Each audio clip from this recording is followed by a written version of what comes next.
Lucas 15, eu vou ler de 3 a 7. Então lhes propôs Jesus esta parábola: qual dentre vós é o homem que, possuindo 100 ovelhas, e perdendo uma delas, não deixa no deserto as 99, e vai em busca da que se perdeu até encontrá-la? Achando-a, põe-na sobre os ombros, cheio de júbilo, e indo para casa reúne os amigos e vizinhos, dizendo-lhes: alegrai-vos comigo, porque já achei a minha ovelha perdida. Digo-vos que assim haverá maior júbilo no céu por um pecador que se arrepende, do que por 99 justos que não necessitam de arrependimento. Vamos orar. Pai Santo, exaltado seja o glorioso nome do Senhor. Queremos expressar diante do Senhor toda a nossa gratidão por um dia termos sido encontrados pelo bom pastor, por fazermos parte do teu rebanho, das ovelhas, ó Deus, que o Senhor conhece pelo nome. Agradecemos porque neste rebanho o Senhor tem nos feito crescer no conhecimento do Senhor. Por meio da palavra temos aprendido de Cristo. Rogamos ao Senhor que nos dê força, ó Deus, a fim de cumprir a Escritura, na força e no poder do Teu Espírito Santo. Que nesta noite, mais uma vez, o Senhor ministre a nós, que o Senhor venha tratar conosco para a Tua glória, em nome de Jesus, amém. Meus irmãos, hoje pela manhã, olhando para a parábola do tesouro oculto no campo, eu mencionei que muitas vezes dinheiro, era enterrado, algumas coisas valiosas, e as pessoas que enterravam acabavam perdendo, não sabiam mais onde estava. E eu creio que praticamente todos nós já passamos pela situação de perder alguma coisa, perder algo. E é sempre uma situação muito desagradável, pelo menos para mim. Pode ser R$2, dinheirinho de nada. É ruim perder alguma coisa, com a sensação ruim. Pessoas perdem o dinheiro que devia ser usado para pagar as contas, a chave do carro na hora de vir para a igreja. É a hora que some a chave do carro ou a chave da casa. Tem gente que perde o filho. Eu conto uma história muito engraçada. O pastor André, aqui de Cariacica, que já esteve pregando aqui conosco, o pai dele foi o meu pastor. E esses dias eu estava relembrando com ele essa história. Ele tinha 4 filhos e a mais novinha era uma menininha. E um dia a mãe de Poliana era zeladora na igreja, já havia acabado o culto, já tinha acabado aquele momento que as pessoas conversam, bate-papo, o pessoal foi embora, e ela foi arrumar alguma coisa na igreja e viu a menininha andando para lá e para cá. Então falou assim: cadê seu pai? E ela não sabia onde estava o pai, pois ele já estava em casa há muito tempo. Ela ligou: pastor, a sua filha ficou para trás. Minha irmã perdeu uma vez o meu sobrinho, e ela perdeu o meu sobrinho, ela estava com algumas sacolas na mão, e de repente ela começou a olhar e começou a ficar desesperada, porque ela não encontrava o meu sobrinho, que estava no outro braço, aqui, segurando. E talvez você já tenha procurado o seu celular que está no bolso, ou que você estivesse falando com ele e deu falta. É ruim. Agora, passeando um pouquinho com o Felipe em São Paulo, numa loja, por conta do perigo, eu peguei a minha carteira, que sempre fica no bolso de trás, e coloquei para o bolso da frente. E vez por outra eu botava a mão assim e falei: perdi. É ruim.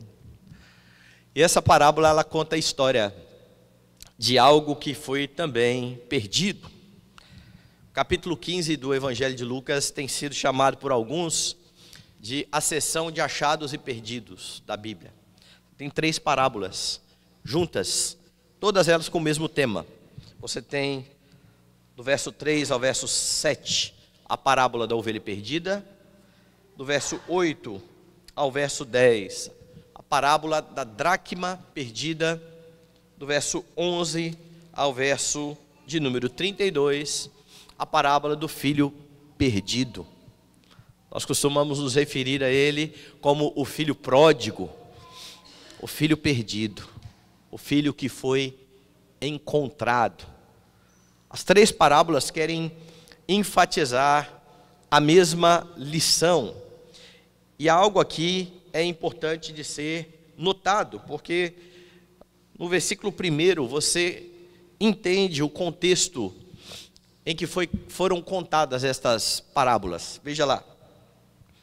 Aproximavam-se de Jesus todos os publicanos e pecadores para o ouvir, e murmuravam os fariseus e os escribas, dizendo: este recebe pecadores e come com eles. Veja a reclamação. Este recebe pecadores e come com eles. Quem está dizendo isso? Os fariseus, os publicanos. Estes homens que estão sendo referidos aqui como pecadores eram pessoas imorais ou pessoas que exerciam atividades que os escribas consideravam incompatíveis com a guarda da lei. Os publicanos, nós sabemos, eram agentes que pagavam pelo direito de cobrar imposto dos seus compatriotas.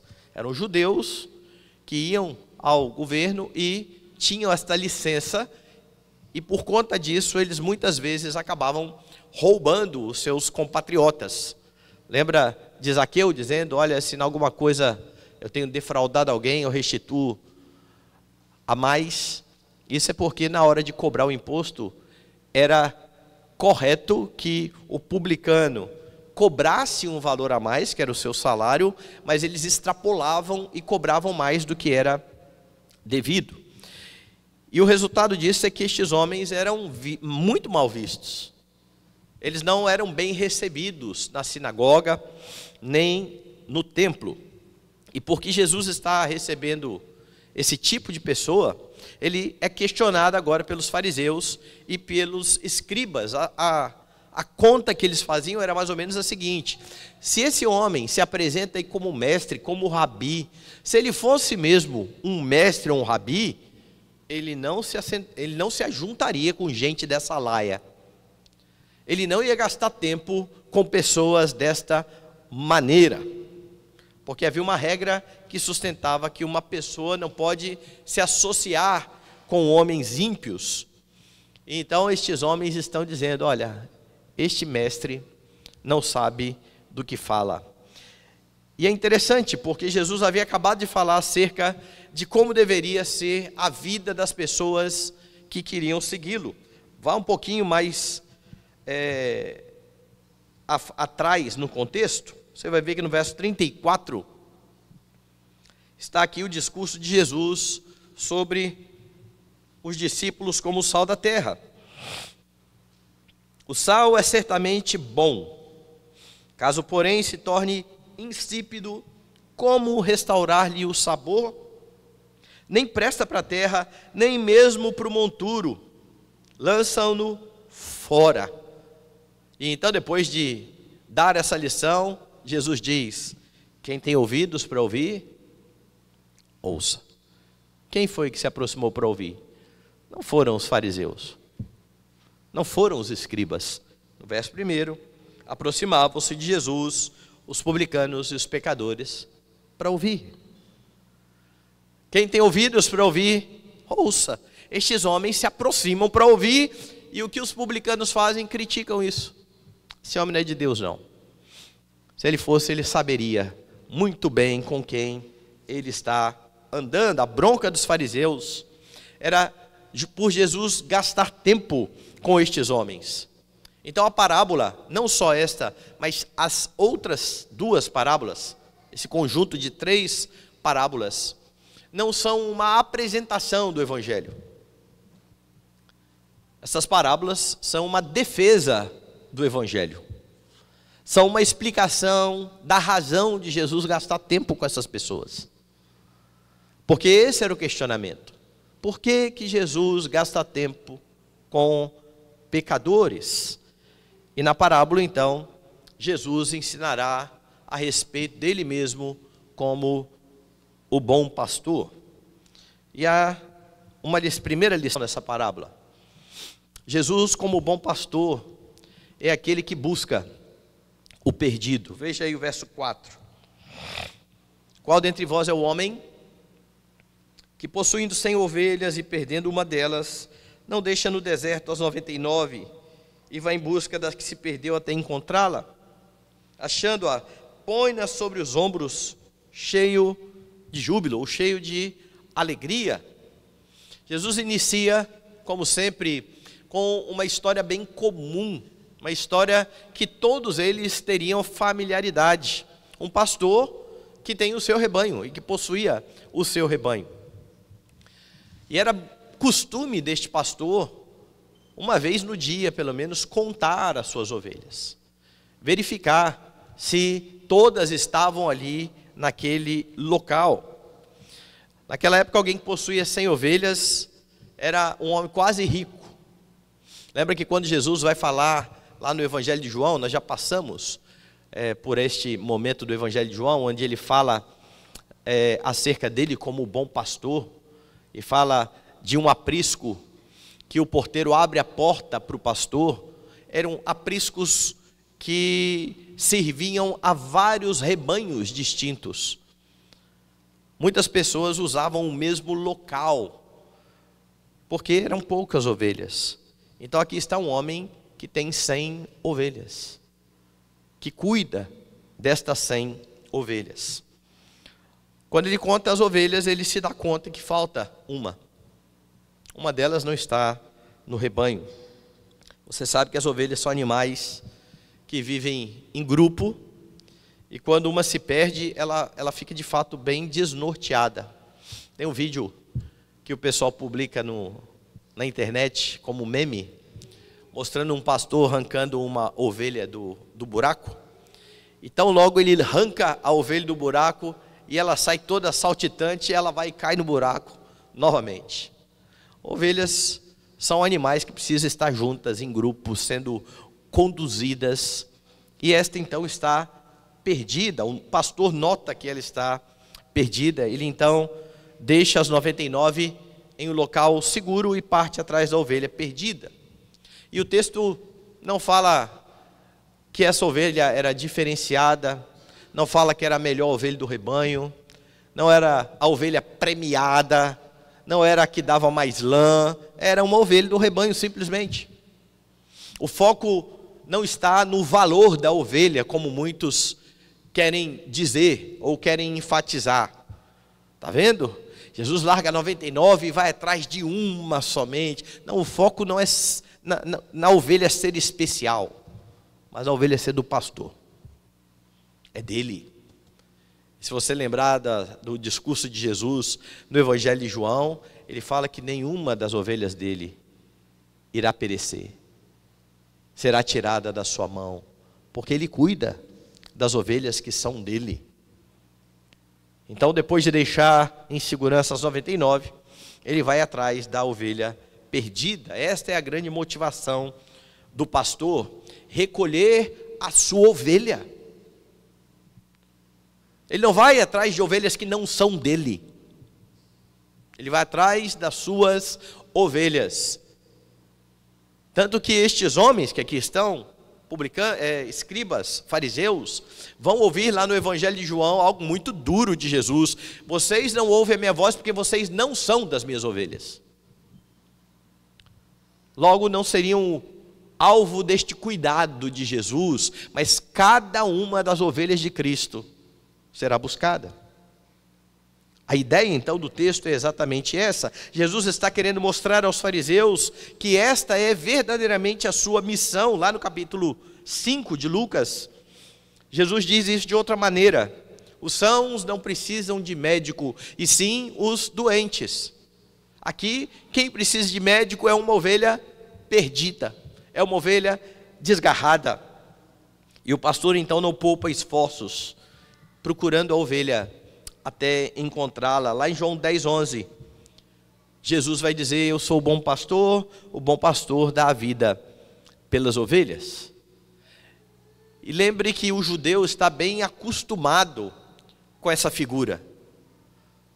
O Salmo 23 escancara a figura de um bom pastor. Davi fala ali de um pastor que cuida tão bem das suas ovelhas, que as suas ovelhas não têm o que temer. Davi se coloca no lugar de uma ovelha ali, dizendo: o Senhor é o meu pastor, é por isso que eu não tenho medo. Mas não é só no Salmo 23 que se trata de pastor e ovelha. Abra, por exemplo, a sua Bíblia em Ezequiel, capítulo de número 34. E a partir do verso 11 você tem assim: porque assim diz o Senhor Deus: eis que eu mesmo procurarei as minhas ovelhas e as buscarei, como o pastor busca o seu rebanho no dia em que encontra ovelhas dispersas, assim buscarei as minhas ovelhas, livrá-las-ei de todos os lugares para onde foram espalhadas no dia de nuvens e de escuridão. Tirá-las-ei dos povos e as congregarei dos diversos países e as introduzirei na sua terra. Apacentá-las-ei nos montes de Israel, junto às correntes e em todos os lugares habitados da terra. Apacentá-las-ei de bons pastos, e nos altos montes de Israel será a sua pastagem. Deitar-se-ão ali em boa pastagem, e terão pastos bons nos montes de Israel. Eu mesmo apacentarei as minhas ovelhas, e as farei repousar, diz o Senhor Deus. A perdida buscarei, a desgarrada tornarei a trazer, a quebrada ligarei, e a enferma fortalecerei, mas a gorda e a forte destruirei. Apacentá-las-ei com justiça. Não é difícil que escribas e fariseus que ali estavam ouvindo Jesus contar a história deste pastor que percebe a sua ovelha dispersa e se põe atrás da sua ovelha, tenham lembrado deste texto, tenham recordado das palavras de Ezequiel. E como eu disse, durante o seu ministério, diversas vezes Jesus usará esta figura do pastor, dizendo: eu sou o bom pastor. O amor do pastor pelas ovelhas é a garantia, então, de que ele não as deixará, de que ele sempre cuidará de cada uma delas, e que se elas por um acaso se desgarrarem, ele irá atrás, a fim de que elas sejam trazidas de volta para o aprisco. E é por isso que Jesus afirma: eu lhes dou a vida eterna, jamais perecerão, ninguém as arrebatará da minha mão. Isso ele vai falar lá no capítulo 10 de João, no verso de número 28. É isso que Jesus faz por suas ovelhas. O que Jesus então está colocando para os escribas e fariseus é que o fato dele gastar tempo com estas pessoas é porque ele ama as suas ovelhas. Não importa se os fariseus estavam olhando para essas pessoas, desdenhando destas pessoas, considerando pecadores, pessoas que não mereciam atenção, porque Deus tem os seus eleitos dentre todos os povos, de todos os lugares, de toda raça, de toda classe social. Deus é aquele que não faz acepção de pessoas, diferente do que estão fazendo aqui os escribas e fariseus.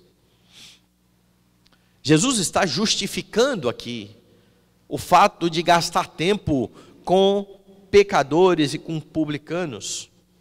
E este amor pelos perdidos vai ser exemplificado um pouco mais à frente, no capítulo de número 19, veja lá. Texto que nós lemos aqui na liturgia. E aqui então está um publicano novamente. Agora perceba algo que acontece aqui, semelhante ao que está acontecendo lá no capítulo que estamos lendo. Entrando em Jericó, atravessava Jesus a cidade. Eis que um homem chamado Zaqueu, maioral dos publicanos e rico, procurava ver quem era Jesus, mas não podia por causa da multidão, por ser ele de pequena estatura. Então, correndo adiante, subiu a um sicômoro a fim de vê-lo, porque por ali havia de passar.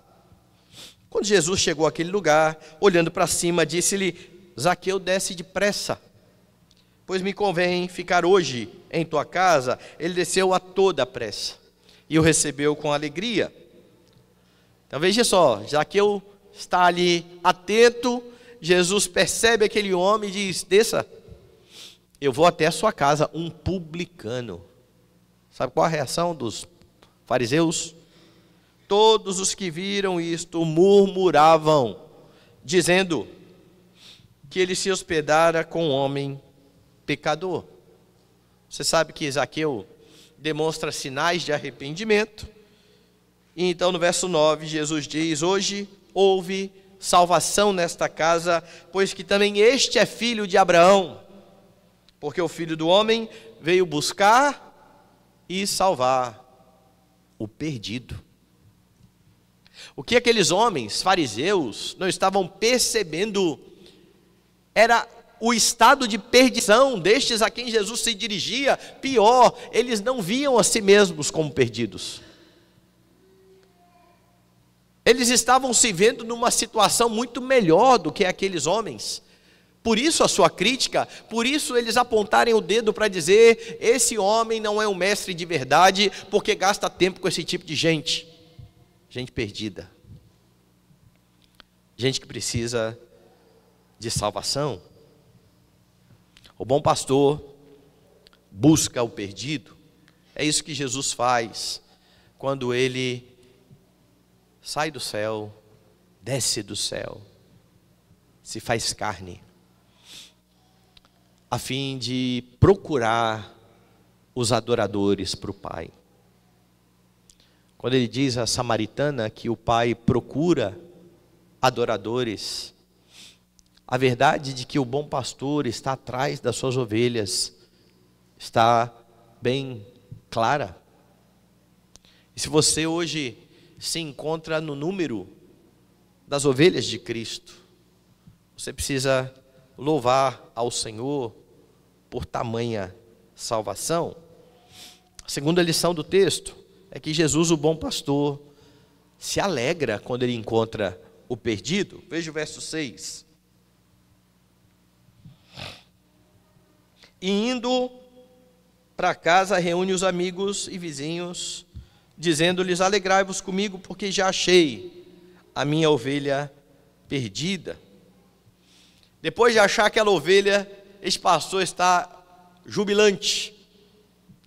Ele reúne todos, ele se alegra e chama outros a se alegrar com ele. Ele comemora, ele encontra a sua ovelha. Você vai perceber esse mesmo elemento nas outras duas parábolas.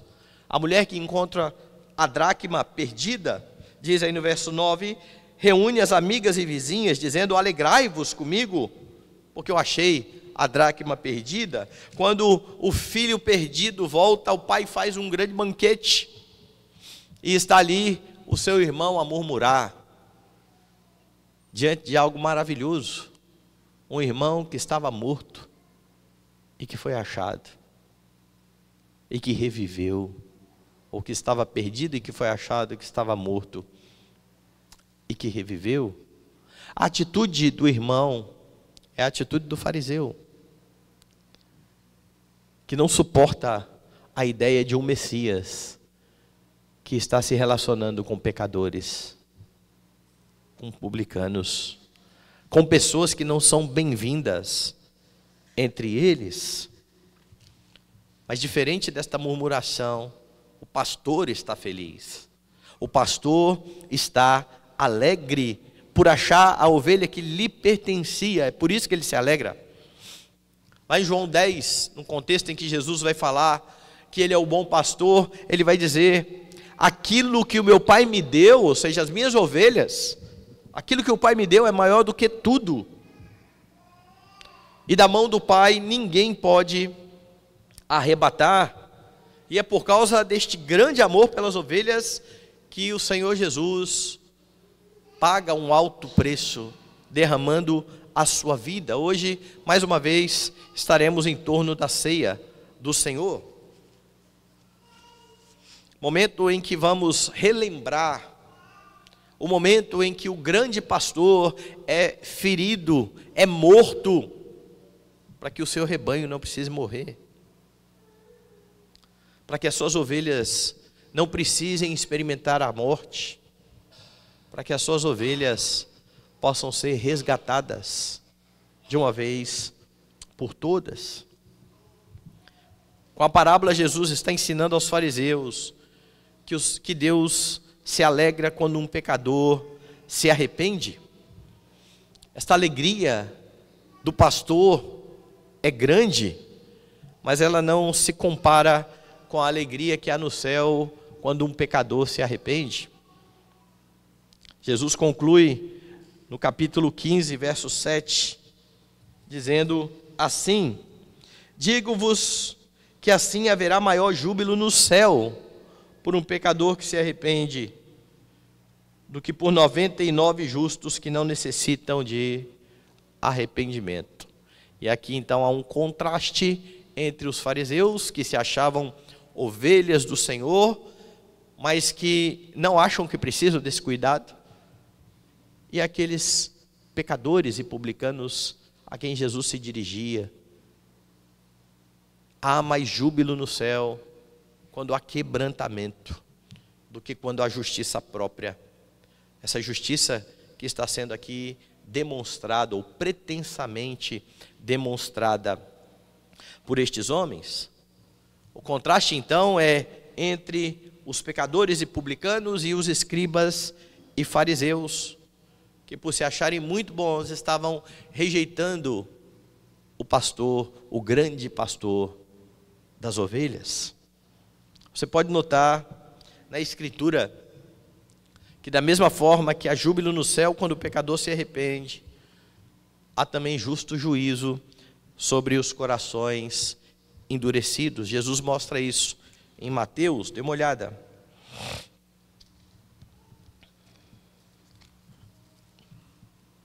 Mateus capítulo 25.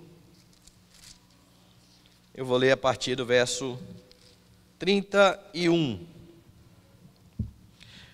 Quando vier o Filho do Homem na sua majestade, todos os anjos com ele, então se assentará no trono da sua glória, e todas as nações serão reunidas em sua presença, e ele separará uns dos outros, como o pastor separa dos cabritos as ovelhas. E porá as ovelhas à sua direita, os cabritos à esquerda. Então dirá o rei aos que estiverem à sua direita: vinde, benditos do meu Pai, entrai na posse do reino que vos está preparado desde a fundação do mundo. Se você pular lá para o versículo de número 41, o rei dirá também aos que estiverem à sua esquerda: apartai-vos de mim, malditos, para o fogo eterno, preparado para o diabo e seus anjos, porque tive fome e não me destes de comer, tive sede e não me destes de beber, sendo forasteiro não me hospedastes, estando nu não me vestistes, achando-me enfermo e preso não fostes ver-me. E aqui há algo curioso, porque o que demonstra na prática quem era ovelha e quem era cabrito são as suas obras. Não são as obras que salvam, mas estas obras demonstram se essas pessoas foram ou não alcançadas pelo Evangelho. E então diz aqui o texto que serão separados cabritos e ovelhas, e suas obras serão julgadas. Estas obras dizem respeito ao serviço e à misericórdia. Misericórdia esta que os escribas e fariseus não estavam tendo dos publicanos e pecadores. E em vez de se alegrar em Jesus pregar para estes homens, eles reprovavam a Cristo. Estes homens não são dignos. Estes homens não merecem. Então, com estas obras eles demonstravam de fato que não estavam ao lado do bom pastor. As ovelhas receberão o reino que está preparado para elas desde a fundação do mundo. Os cabritos receberão o fogo eterno. Como eu disse, a parábola não é uma apresentação do Evangelho propriamente, ela é uma defesa do Evangelho. Por que que Jesus está atrás de pecadores? E então Jesus mostra o bom pastor que busca o perdido se alegrando ao encontrá-lo, e nós podemos perceber algumas lições a mais olhando para tudo isso. Primeiro, é que o fato de Jesus contar esta parábola para justificar a pregação do Evangelho e, consequentemente, a conversão de pecadores, nos mostra que muito daquilo que acontece nos nossos dias não é novidade. Você vai ter pessoas olhando para crentes e dizendo assim: sabe fulano? Aprontou todas. Agora botou uma Bíblia debaixo do braço, acho que é crente. Acho que é salvo. A mesma postura de julgamento dos fariseus, que estavam olhando aqui para os publicanos, que eram alvo da misericórdia de Jesus. Essa mesma postura está presente em nossos dias. Está presente muitas vezes dentro das nossas igrejas, onde não há misericórdia no julgamento de pessoas que foram salvas por Cristo e que são ovelhas de Cristo. E há uma coisa muito importante a se pensar: o Senhor não tolera que se mexam com o seu rebanho. Foi isso que Paulo ouviu dele. Ao perseguir a igreja, ele foi lançado por terra, e a pergunta foi: Paulo, por que você está me perseguindo? Então, quando ímpios escarnecem daqueles que estão na igreja, dizendo: ó, aprontou e agora está dando uma de santarrão, eles se verão com o Senhor. Mas talvez haja juízo ainda mais grave, mais severo, para aqueles que fazem parte do rebanho e fazem juízos parecidos, questionando a fé de pessoas que estão na igreja. O bom pastor, ele vai atrás das suas ovelhas, e ele gasta tempo com pecadores. O Evangelho é para estes que se veem assim, pecadores. Quando nós começamos a apontar o dedo para outras pessoas, é porque nós já não nos vemos assim, pecadores, transgressores. Nós somos, irmãos, cada um de nós, passíveis de cair, passíveis de pecar, passíveis de errar. E é por isso que nós precisamos todos os dias do cuidado do Supremo Pastor. Daí então a exortação da Escritura: aquele que pensa estar em pé, veja que não caia. Veja que não caia. Então, ao invés de ficar examinando os outros, nós precisamos fazer aquilo que a Escritura ordena: examine-se o homem a si mesmo. Examine-se a si mesmo. Cristo Jesus um dia foi ao seu encontro, mesmo sendo você um pecador. Lembre-se que a ovelha está perdida. Essa ovelha não queria conseguir voltar sozinha. É o pastor que vai atrás da ovelha. É o pastor que a encontra quebrada, que bota nos ombros. Ele não chega lá perto da ovelha e fala assim: muito bem, ovelha, agora eu te encontrei, vem atrás de mim. Não, ele carrega. Ele pega no colo. Ele leva até o aprisco. Ele cuida da ovelha. Na Escritura é sempre o Senhor que está em busca do pecador. O pecador, na verdade, está querendo fugir de Cristo. Ele está querendo ir para longe. E se ele não for buscado pelo bom pastor, ele nunca terá salvação. Nunca. É por isso que você pode ter plena certeza de que aqueles que não são salvos, não são porque não são ovelhas. Porque se fossem, seriam buscadas. O pastor ama as suas ovelhas. E ele vai buscar cada uma delas. Os judeus estão aqui agoniados com o fato de Jesus se dirigir a publicanos e pecadores. E note, esses publicanos e pecadores são de Israel. Eles ficarão ainda mais enciumados quando o evangelho chegar aos gentios. E isso foi anunciado no contexto em que Jesus disse ser o bom pastor, quando ele disse aos fariseus: vocês não são das minhas ovelhas, mas disse: ainda tenho outras ovelhas, não deste aprisco de Israel. A mim me convém conduzi-las, elas ouvirão a minha voz, então haverá um rebanho e um pastor. Jesus estava se referindo então a todas as ovelhas de fora de Israel, que inclui cada um de nós, que éramos estranhos a este rebanho, ou ao povo do pacto, e fomos inseridos no povo do pacto, a fim de sermos cuidados pelo bom pastor. Então tenha plena certeza de que nenhuma das ovelhas que pertencem ao Senhor ficarão perdidas. Jesus procura até encontrar, foi isso que o pastor da parábola fez. Ele não desiste enquanto a ovelha não chega segura ao aprisco. Essa foi a razão de Cristo se entregar na cruz do Calvário para salvar o seu povo. Lá em João 6:39 ele diz: e a vontade de quem me enviou é esta, que nenhum eu perca de todos os que me deu, pelo contrário, eu o ressuscitarei no último dia. Jesus, o bom pastor, não tenta salvar pecadores, ele salva, efetivamente salva. Ele não está tentando fazer algo que ele não vai conseguir, ele nunca ficará frustrado, ele salvará os que são seus.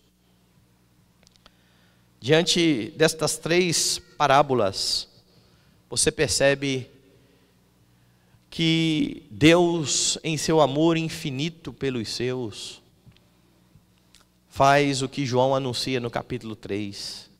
Por amar o mundo de tal maneira, ele envia o seu Filho unigênito, para que todo o que nele crê não pereça, mas tenha a vida eterna. Se você está na presença do Senhor, é porque você foi buscado por Ele. Você um dia esteve perdido e aflito. Você um dia esteve na posição de ovelha sem pastor, e você não viria por sua força. Você não viria pela disposição do seu coração, porque era um coração de pedra. Louve aquele que mudou o seu coração e deu a você uma nova inclinação, que deu a você vida, que deu a você ouvidos para ouvir. E quando você ouviu a voz do bom pastor, você deu atenção, você então o abraçou. Mas a condição era de todos era a mesma. Não há um justo sequer, não há quem entenda, não há quem busque a Deus. Todos pecaram. Todos estão destituídos da glória do Senhor. E sem o milagre da salvação, cada um de nós iria rejeitar o bom pastor.